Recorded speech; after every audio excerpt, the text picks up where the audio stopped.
大家好，我是被美食区内卷到要做剧情的研究所的西卡。今天是研究所开锁的第一天，很期待会迎来什么样的客人。太荒唐了，居然来了个躺沙翁，西游记都不敢这么写啊。这里是男科诊所吗？不是。哦，走错了。哎，等等，来了就是客嘛，你要看啥病啊？我觉得我可能要绝后了。哦，不孕不育啊，来看看。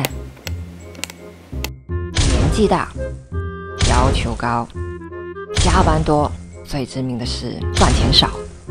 这么多都市通病，你怎么找老婆啊？难怪会绝后，幸亏你遇到了我，这个方子就十分适合你。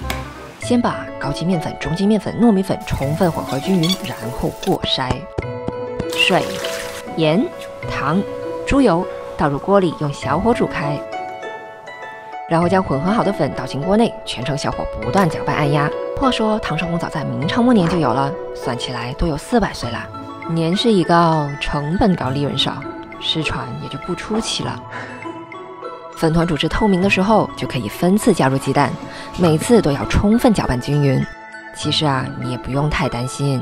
唐绍翁源于广东，在明朝就传到了日本，再辗转传到帕劳，甚至夏威夷。说起来，日本砂糖天妇罗也算是你的远亲啦，起码你不会绝种。在油温还低的时候，就可以用勺子挖起一坨一坨的下锅了，小火慢慢的炸到浮起，再转中火把它们炸至膨胀裂开，最后表面变成金黄色就可以捞起来。细砂糖均匀的铺在表面，我就喜欢再加点肉桂粉，味道会更特别。来，挑一个你喜欢的。